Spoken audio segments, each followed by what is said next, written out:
Bonjour les amis. Comme aujourd'hui Flamène est occupée, j'ai décidé de participer un petit peu, juste pour réfléchir un peu sur la parole de Dieu. Et prions, et encore plus, hier après cette parole qu'il a dite sur la sagesse et sur la vie en général, cependant notre vie dans le Seigneur. Et selon la Bible, il a évoqué la soi-disant économie biblique. C'est extrêmement lié à la sagesse. Et aujourd'hui, je réfléchis donc à la sagesse. En haut, le livre des Proverbes, chapitre 24. Alors, lisons. C'est avec la sagesse qu'on construit une maison, et c'est avec l'intelligence qu'on la consolide, et par la connaissance, les pièces se remplissent de toutes sortes de richesses précieuses et agréables. L'homme sage est fort, et l'homme de connaissance se renforce dans sa force, car c'est avec un conseil sage que tu mèneras ta guerre, et c'est par le nombre de conseillers que viendra le salut. Une belle parole. Nous voyons simplement que nous sommes dans une guerre. Comme dans le livre de Job, il dit que notre vie ici n'est-elle pas une lutte? Nous sommes sur le champ de bataille. Et, en effet, que nous le voulions ou non, nous sommes engagés dans cette bataille et il est vraiment très important de savoir comment nous allons nous battre. De quelle manière allons-nous mener notre vie, car toute notre vie, que ce soit à la maison, au travail, dans les affaires, dans le service, partout, c'est simplement une lutte. Ici, on parle d'une maison. Pour sa construction, comme nous le voyons, il y a la construction de la maison. Il y a une consolidation, il y a un remplissage de cette maison, n'est-ce pas? Il y a un processus, et tout ce processus ressemble à une bataille, parce qu'il y en a souvent, beaucoup, une grande résistance à tout cela. Le but de notre Seigneur est de nous donner sa parole et de nous aider de toutes les manières. En fin de compte, notre maison doit pouvoir être fondée sur un rocher solide, sur le Seigneur Jésus-Christ, sur la seule roche stable, pas sur les opinions humaines, pas sur les sables, pour que cette maison puisse être construite et qu'elle puisse se consolider et qu'elle soit remplie de toutes sortes de richesses précieuses et agréables, comme il est écrit ici. Et spécialement dans ce chapitre, je veux attirer l'attention sur certains conseils que le Seigneur nous donne. Nous voyons que l'homme sage est fort. C'est avec la sagesse est une force. Nous parlons bien sûr de la sagesse qui descend du Seigneur. C'est une force. Et un homme avec de la connaissance se renforce dans la force. Car avec un conseil sage, tu mèneras ta guerre. Tout simplement. Le conseil est extrêmement important pour nous. Et cela signifie qu'une personne s'humilie, mais ne dit pas « Je sais comment faire mon travail ». Tu ne m'apprends pas ou ça ne m'intéresse pas ce qui est écrit ici ou ce qui est dit. Je sais comment je m'en sors. Ce n'est pas raisonnable. Le Seigneur nous conseille d'écouter ses discours et à sa parole, et de cette manière, nous devons mener notre guerre si nous voulons avoir du succès. Si nous voulons que cette guerre se termine bien, et par la suite, je ne vais pas m'arrêter sur tout le chapitre, mais j'ai trouvé quelques conseils que le Seigneur nous a donnés. Comment pourrions-nous mener cela de manière plus réussie? notre guerre dans notre vie, dans notre quotidien. 1. Je veux attirer l'attention sur le fait que la sagesse est comparée à un rayon de miel. Nous connaissons le miel. Comme c'est bénéfique, elle a une influence sur l'organisme humain. Et combien c'est une nourriture merveilleuse, c'est tout simplement une nourriture. Incroyable. Comment les petites abeilles la créent. Comment cela apparaît? C'est tout simplement que le Seigneur nous donne une option prête à être consommée. Et la sagesse est comparée au miel. Autant que je sache, le miel est la seule nourriture qui, pendant de nombreux siècles, peut ne pas se gâter. Le miel peut durer très longtemps. Ils ont découvert beaucoup de choses. Là-bas dans les pyramides, il y avait une sorte de récipient de lait dans lequel il n'avait pas bougé depuis des siècles. Donc la sagesse est quelque chose d'extrêmement précieux. Et si nous réfléchissons à la parole de Dieu qui en fait est la véritable source de la sagesse, nous aurons certainement du succès dans notre vie et nous ne devrions pas nous inquiéter du fait que nous pouvons trébucher, tomber et faire des erreurs. Nous sommes humains. Et en gros, la plus grande erreur que nous puissions faire, eh bien, ne rien faire, comme ce serviteur qui a enterré son talent. Vous avez peur d'un malentendu. À Dieu. Et de fait, il n'a rien fait. Nous ne devons donc pas avoir peur des erreurs, car c'est ce que la parole nous dit, car même si le juste tombe 7 fois, il se relèvera. En fin de compte, même si nous faisons des erreurs, nous tombons. En nous secouant, nous nous humilions, parce que parfois, le fait que le Seigneur permette que nous tombions n'est pas si mauvais. Ça peut sembler très désagréable, n'est-ce pas? Mais c'est aussi assez humiliante. En aucun cas, mais c'est aussi assez humiliante, parce que tu comprends que tu es juste un être humain ordinaire, ce que tu es finalement. Tu as écrasé l'oignon, d'une certaine manière. Tu renonces à toi-même, comme dit Ésaïe, lève-toi, saint, car la lumière est venue pour toi, et la gloire du Seigneur t'a illuminé. Donc celui qui est tombé, je t'encourage dans quelque chose, se lever, s'élever, s'humilier, te secouer, c'est-à-dire te débarrasser de la chair.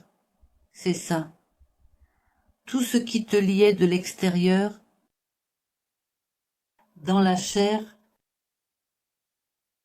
et continue d'avancer, parce que les méchants sont ceux qui trébuchent dans le mal. Et ici, je veux juste souligner que certaines personnes disent « Eh bien, j'ai été tenté par ceci, j'ai été tenté par cela. » Regarde ce qu'il dit, Vishal. Qu'est-ce qu'il dit? Regardez les gens, nous pouvons trouver de nombreuses excuses et de nombreuses choses pour décider de nous séduire. Généralement, cela est fait par des personnes qui ils cherchent juste des échappatoires pour ne pas marcher sur le droit chemin. Bienheureux celui qui ne se laisse pas tenter, encore plus quand nous avons emprunté le chemin au Seigneur. Notre regard ne doit pas être sur les gens, parce que les gens sont des gens. Nous faisons tous beaucoup d'erreurs, nous faisons beaucoup de bêtises. Notre regard doit être sur notre Créateur, qui ne nous décevra jamais, et il ne nous laissera jamais. Il est toujours avec nous. Il est toujours de notre côté, tant que nous sommes du sien. Donc, nous ne devrions pas nous laisser trébucher dans le mal, que nous avons vu chez certains ou que nous avons entendu, et ainsi de suite. Et si nous avons vu et entendu, nous pouvons prier pour que la personne s'améliore et continuons d'avancer. Et ne pas trébucher, pour se laisser tenter et voir des gens dans le monde, juste parce que quelqu'un leur a dit quelque chose ou que quelqu'un a fait quelque chose. Ce n'est pas juste, non. La parole de Dieu nous conseille, même si nous sommes tombés, de nous relever et de continuer. J'ai trouvé quelques conseils ici. D'ailleurs, je vous recommande le livre des Proverbes.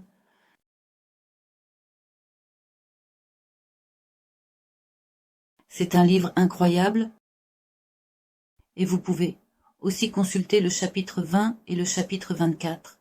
Vous pourriez trouver encore d'autres choses. J'ai vu quelques conseils que nous donne la parole de Dieu pour que nous puissions avancer et pour que nous puissions nous combattons le bon combat de la foi. Le verset 19 nous conseille de ne pas nous irriter à cause des méchants, ni d'envier les impies. Donc, voilà. Un conseil que je vois ici. Eh bien, ne me laisse pas m'irriter. Il est très facile pour une personne de se laisser aller à l'irritation par rapport à quelqu'un, parce que c'est plein de défis, que ce soit au travail ou à la maison. On peut même se fâcher contre soi-même. L'autre chose, c'est de ne pas envier. Donc, ils envient l'envie, surtout chez nous. Les Bulgares doivent faire attention. C'est un peu comme une caractéristique nationale. Et cela nous remplit beaucoup, beaucoup. Il faut juste laisser cette chose de côté.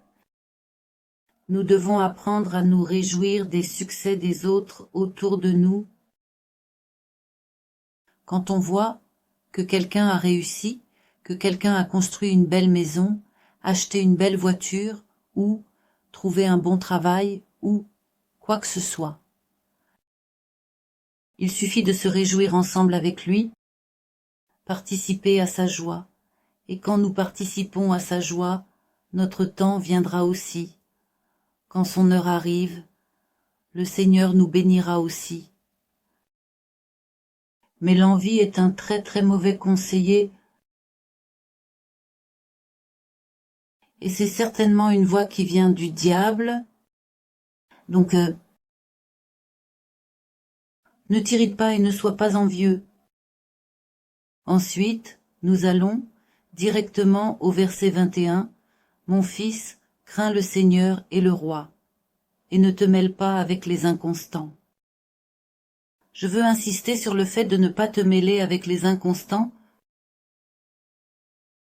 Donc, des gens qui ne sont pas fiables, lequel, une fois ils pensent une chose, une autre fois ils pensent autre chose. Une fois ils disent une chose et une autre fois ils en disent une autre. La parole de Dieu nous conseille de ne pas nous associer avec des gens qui ne sont pas constants. Et surtout avec des gens qui ne sont pas constants dans les voies de Dieu. Une fois ils sont dans le monde. Une fois, ils sont à l'église et ils ne savent pas ce qu'ils font. Parce que les mauvaises compagnies corrompent les bonnes mœurs. La vérité, eh bien, notre chemin est avec les fidèles gens de Dieu. Ceux qui se rassemblent viennent dans la maison de Dieu. Et ici, c'est le moment de dire qu'il y a beaucoup de critiques envers l'Église. Il est vrai qu'il y a beaucoup de choses dans l'Église qui ne vont pas comme il faut.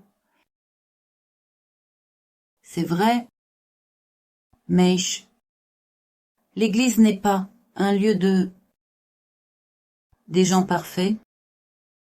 L'Église est un lieu d'apprentissage. L'Église est l'endroit où nous nous rassemblons tous, ceux qui sommes venus d'une manière ou d'une autre du monde, ou même de familles chrétiennes, mais cela n'est absolument pas. Quels sont les critères pour savoir si les choses vont bien? Pour une personne, l'Église est simplement un lieu d'apprentissage. L'Église est l'endroit où nous devons chercher Dieu, et non pas des gens idéaux. Donc même s'il y a beaucoup de belles personnes à un endroit, comme quelqu'un l'a dit, quand tu y entres, ça devient un endroit interdit parce que tu y es déjà allé, parce qu'on se porte partout avec soi.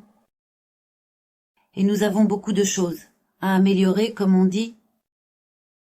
Donc, nous devons nous débarrasser de cette idée de chercher des gens idéaux, de chercher des moyens de nous scandaliser, de nous mettre en avant, pour critiquer, pour faire des commérages. L'Église est simplement un endroit où nous pouvons vraiment trouver des personnes qui partagent nos idées, des gens qui se dirigent vers les cieux, des camarades avec qui nous pouvons marcher ensemble sur le chemin du Seigneur.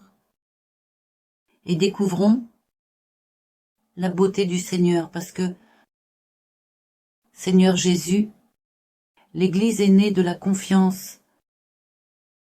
Elle est née alors, et il aime son Église aussi, imparfaite soit-elle, parce qu'elle est faite de pierres vivantes, de ses enfants. Et nous devons simplement changer notre attitude envers l'Église, ne pas chercher des gens idéaux, mais voir ce que nous pouvons faire, pour qui nous pouvons prier, qui soutenir, qui, d'une certaine manière, pour le renforcer, pour l'aider à sortir de ses difficultés. Et oui, je veux vraiment insister sur ce lien. Eh bien, ce verset m'a aussi beaucoup marqué, parce que nous nous demandons quoi mettre, comment servir, et comment devons-nous être ainsi impliqués dans le service d'une certaine manière. Voici un verset magnifique, encore dans ce 24e chapitre des Proverbes. Le verset 11 sauve aussi ceux qui sont entraînés vers la mort, et veille à retenir ceux qui volent vers l'abattage, et c'est très intéressant, j'ai même pris des notes depuis longtemps. Voici un service. Sauve. Dirige ton regard vers comment aider, et non de manière consumériste. Qu'est-ce que je peux seulement recevoir? C'est la même chose dans la famille. Et puisque nous vivons dans une société extrêmement consumériste, les gens, nous nous sommes beaucoup orientés. Qu'est-ce que je vais en tirer? Quel avantage vais-je avoir de tout cela? Quelle est la facture? Il y aura tout cela. C'est pour ça que je paierai si je me marie. Pour certains, par exemple, quel avantage aurais-je si je fais ceci ou cela, ou si j'aide quelqu'un? S'il les aide, et vous savez qu'il a des relations, où êtes-vous? Nous m'aiderons aussi. Eh bien, voici une mauvaise raison d'aider quelqu'un. Non. C'est juste que si nous voulons servir Dieu, nous devons changer un peu notre perspective. Propriété à... Maintenant, commençons à penser de cette façon. Comment puis-je aider sans attendre de retour? Comment puis-je sauver? Est-ce que j'aime vraiment certaines personnes suffisamment fort? Donc vraiment oui. Que puis-je faire pour cette personne? Puis-je vivre avec lui, lui apporter un coin pour les enfants, porter ses fardeaux, l'aider quand il tombe? Et pas seulement regarder, comment il va me porter, parce que ce n'est pas vraiment de l'amour, et il est plus heureux de donner que de recevoir. En fin de compte, c'est la parole de Dieu, et si nous vivons avec la foi que nous serons vraiment plus heureux par heureux, c'est-à-dire par oint, heureux signifie oint, de Dieu. Heureux, n'est-ce pas, heureux avec du beurre.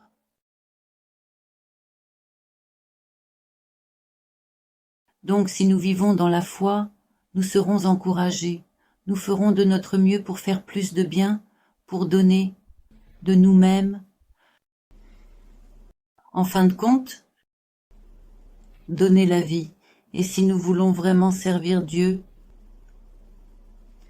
nous devons être prêts à donner, à avoir cette disposition. Donc sauf si tu veux servir Dieu, comment peux-tu remplir cela? Tu peux aussi intercéder pour les gens dans la prière. Voilà, c'est par là que l'on peut commencer, parce que c'est un merveilleux et grand ministère, le Seigneur Jésus-Christ. En ce moment, ce ministère intercède pour nous dans intercéder pour quelqu'un qui est en difficulté. Ne le critique pas, mais regarde ce qu'il a fait et voilà ce qui lui est arrivé, n'est-ce pas? Mais ce n'est pas une réflexion correcte, parce qu'il se peut qu'il ait fait une erreur et, dans la plupart des cas, pour que quelque chose se produise, ce n'est pas par hasard. Il doit sûrement y avoir quelque chose. Cependant, notre travail n'est pas de juger les gens, pas de les critiquer, pas de les rabaisser, pas de les calomnier. Et comment pouvons-nous les aider? Parce que notre exemple, c'est le Seigneur Jésus-Christ. S'il raisonnait ainsi, cela, nous n'avions pas encore besoin qu'il vienne pour nous. Aucun de nous ne méritait d'être sauvé. Mais il est venu pour nous sauver. C'est-à-dire que nous sommes dans la position de ceux qui sauvent, qui aident, peu importe si l'autre a vraiment fait une grosse bêtise. Oui, il a fait. Nous sommes ceux qui devons aider. Nous sommes ceux qui devons montrer de la compassion, montrer de la miséricorde. Voici mes mises à côté du chemin. Et si nous raisonnons ainsi, c'est plein de ministères, plein d'opportunités où nous pouvons aider à servir. Les gens de l'Église, aux personnes en dehors de l'Église, afin de pouvoir atteindre ce monde, parce que notre regard ne doit pas être seulement sur l'Église est un lieu d'apprentissage et de réconfort, là où chargeons-nous, mais le livre, le chant, c'est le monde. Nous devons être capables d'atteindre les gens, aller dans le monde entier. C'est la direction. Alors je vous encourage avec ce verset. Libérons-nous